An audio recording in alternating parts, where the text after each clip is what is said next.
പതിവിൽ നിന്ന് വിപരീതമായി ചരിത്രം വഴിമാറി ഒഴുകിയ ദിനമാണ് ക്രിസ്തുമസ്. അത്രയും കാലം ചെറുതിൽ നിന്ന് വലുതിലേക്കുള്ള വളർച്ചയായിരുന്നു ചരിത്രം. എന്നാൽ ബെത്ലഹേമിൽ ഈശോ ജനിച്ച രാത്രിയിൽ ചരിത്രത്തിന് പുതിയൊരു ഗതി ലഭിക്കുകയാണ്. വലുത് ചെറുതാവുന്നു, സ്വർഗം ഭൂമിയിലേക്ക് ഇറങ്ങി വരുന്നു, പുൽക്കൂട് ദേവാലയമായി തീരുന്നു. ക്രിസ്തുമസിൻ്റെ സന്ദേശമെന്ന് പറയുന്നത് ചെറുതാകലിൻ്റെ സന്ദേശം തന്നെയാണ്. ഇന്ന് തിരുപ്പിറവി ആഘോഷത്തിന് ഏറ്റവും അടുത്ത ഒരുക്കം നടത്തുമ്പോൾ ദൂതൻ പരിശുദ്ധ അമ്മയ്ക്ക് നൽകുന്ന വലിയൊരു ഉറപ്പുണ്ട്. അത് തന്നെയാണ് ക്രിസ്തുമസിൻ്റെ കാതലായ സന്ദേശം. കർത്താവ് നിന്നോടുകൂടെ. ക്രിസ്തുമസിൻ്റെ ഉറപ്പ് ഇത് തന്നെയാണ്. ദൈവം എൻ്റെ കൂടെയുണ്ട്, ദൈവം നിങ്ങളുടെ കൂടെയുണ്ട്. ഇന്നത്തെ ദിനം ക്രിസ്തുമസിനെ കുറിച്ച് ധ്യാനിക്കുമ്പോൾ, വിചിന്തനം ചെയ്യുമ്പോൾ കൂടെയുള്ള ദൈവത്തെ നമുക്ക് അനുഭവിച്ചറിയാൻ പരിശ്രമിക്കാം.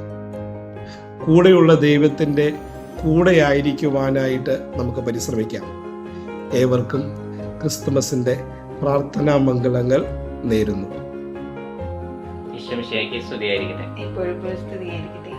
ഇന്ന് ഡിസംബർ 24, ഈശോയുടെ ജനനത്തിന് ഇനി മണിക്കൂറുകൾ മാത്രം സമയം ബാക്കി. ഇന്ന് നമ്മൾ പ്രാർത്ഥിക്കുന്നത് എല്ലാ ഗർഭിണികൾക്കും ഉദരത്തിലായിരുന്ന കുഞ്ഞുങ്ങൾക്ക് വേണ്ടിയാണ്. നമുക്ക് പ്രാർത്ഥിക്കാം.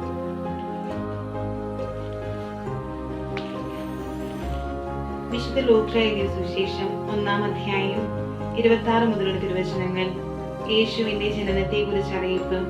6-ാം മാസം ഗബ്രിയേൽ ദൂതൻ ഗലീൽ നസ്രത്ത് എന്ന പേരുള്ള പട്ടണത്തിൽ ദാവീദിന്റെ കുടുംബത്തിൽപ്പെട്ട ജോസഫ് എന്നു പേരുള്ള പുരുഷനുമായി വിവാഹ നിശ്ചയം ചെയ്തിരുന്ന കന്യകയുടെ അടുത്തേക്ക് ദൈവത്താൽ അയക്കപ്പെട്ടു. ആ കന്യകയുടെ പേര് മറിയം എന്നായിരുന്നു.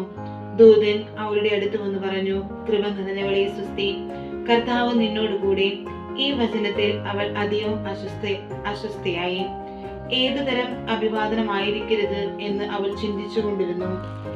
ദൂതൻ അവളോട് പറഞ്ഞു, മറിയമേ, ഭയപ്പെടേണ്ട, എന്തെന്നാൽ നീ ദൈവസന്നിധിയിൽ കൃപ കണ്ടെത്തിയിരിക്കുന്നു. ഇതാ, നീ ഗർഭം ധരിച്ചൊരു പുത്രനെ പ്രസവിക്കും.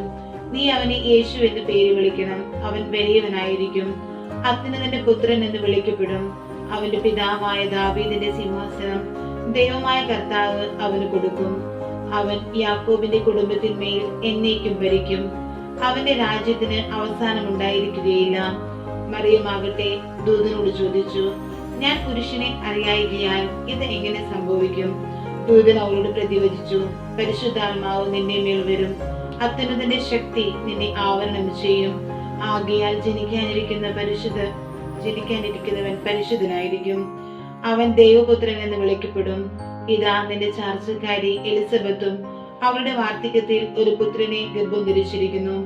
വന്നി എന്ന് വിളിക്കപ്പെട്ടിരുന്ന അവൾക്കിത് 6-ാം മാസമാണ്.